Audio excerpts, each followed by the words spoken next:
আমার ভাইরা, কিয়ামত পর্যন্ত যত মানুষ আসবেন সব মানুষের নেতা করে আল্লাহ রাব্বুল আলামিন আমার নবীকে পাঠালেন।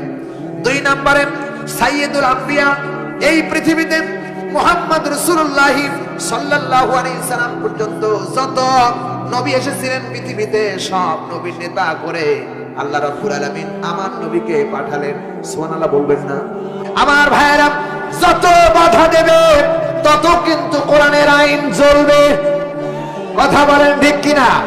যারাই বাধা দিয়েছেন, আবু জেহেল বললেন আমাদের দেশে একটা পাগল দেখা যায়, পাগলের কাছে যাবি না। মক্কার মানুষ চিন্তা করে পাগলের জন্য অ্যাডভার্টাইজ চলে, কোন পাগল, সেই পাগল দেখা দরকার। মক্কার মানুষরা পাগল দেখার জন্য ব্যস্ত হয়ে গেল। দেখলেন আমার নবী, দয়ার নবী, মায়ার নবী কাবা ঘরের সাথে দিলাম দিয়ে কোরআনে কারীম পড়েন। মক্কার মানুষরা দূর থেকে লক্ষ্য করেন, পাগল যদি হতো তাহলে মাথার চুলগুলো উস্কো বুস্কো দেখা যেত, কারণ পাগল তো শ্যাম্পু আর সাবান বোঝে না। ঠিক না বেঠি?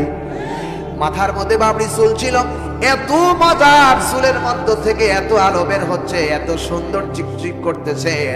লোকেরা চিন্তা করলেন পাগলের মাথার চুল এত যদি সুন্দর হয়, এটা কখনোই পাগল হতে পারে না। তবে হ্যাঁ, পাগল যদি হয় তাহলে পাগলের দাঁতের মধ্যে ময়লা থাকবে, কারণ পাগল তো বিরাস আর তুপেট চিনে না।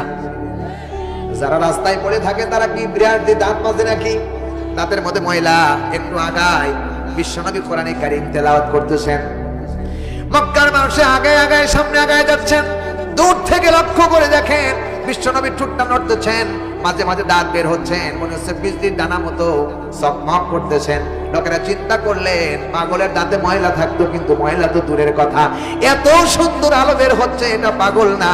তবে আরেকটু সামনে আগায়, যদি পাগল হয় তাহলে অবশ্যই পাগলের কথাবার্তা হবে এলোমেলো। পাগল কখনো সঠিক জ্ঞান কথা বলতে পারে না, এদিকে ফাল মারবে ওদিকে ফাল মারবে, তবেই বোঝা যাবে পাগল। পাগলের কাছে গেলেন, সেখানে গিয়ে দেখেন এত সুন্দর চেহারার মানুষ আকাশের নিচে আর নাই।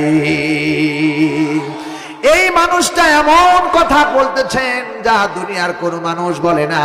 উনি কোরআনে কারীম তেলাওয়াত করতেছেন সূরা রহমান থেকে। মক্কার কাফেররা যতই সামনে আগায় ততই যেন হৃদয়ের মধ্যে আল্লাহর প্রেম ভালোবাসা সৃষ্টি হয়ে যায়। আল্লাহর নবী কোরআনে কারীম তেলাওয়াত করতেছেন কাবা ঘরের সাথে। আল্লাহর নবী যখন কোরআনে কারীম তেলাওয়াত করতেন, মক্কার কাফেররা ঘরে থাকতে পারতেন না। ঘর ছেড়ে দিয়ে বিশ্ব নবীর ঘরের পাশে দাঁড়ায়া 1 ঘন্টা 2 ঘন্টা নয়, প্রথম রাত থেকে ফজর পর্যন্ত কোরআনে কারীম শুনেছেন। এমনকি ধরা পড়ে যাবার ভয় বলে তারা দৌড় দিয়েছেন। চিল্লায় কোন কথা ঠিক না বেঠি? আল্লাহর নবী কোরআনে কারীম পড়তেছেন, এত মজার কণ্ঠ আল্লাহ তাআলা তাকে দিয়েছিলেন, কোরআন পড়তেছেন। আজ আমাদের দেশের অনেক কারীরা যখন কোরআন পড়ে মজা আছে না নাই? আছে নাই? দেখবেন নাজমুস সাকিব কত সুন্দর করে তেলাওয়াত করলো, গোটা হল বিশ্বকে কাঁপায় দিল নাজমুস সাকিব তেলাওয়াত করে। নাজমুস সাকিব যখন তেলাওয়াত করতেন এইভাবে তেলাওয়াত করতেন, হৃদয় স্পর্শ করতেন। আউযু বিল্লাহি মিনাশ শাইতানির রাজীম,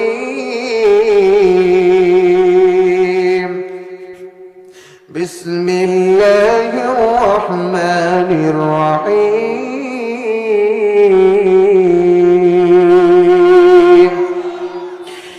আলহামদুলিল্লাহি রাব্বিল আলামিন,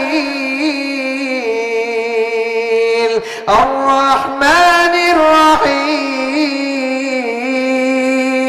মালিকি ইয়াউমিদ্দিন,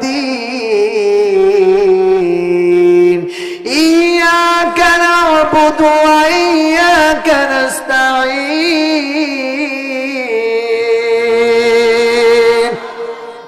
ভালো লাগে না খারাপ লাগে? সূরা বলে। আমাদের দেশে যখন কারীরা তেলাওয়াত করে, এই কারীর তেলাওয়াতের চাইতে আমার নবীর তেলাওয়াত ভালো ছিল না খারাপ ছিল? নবী তেলাওয়াত করতেছে,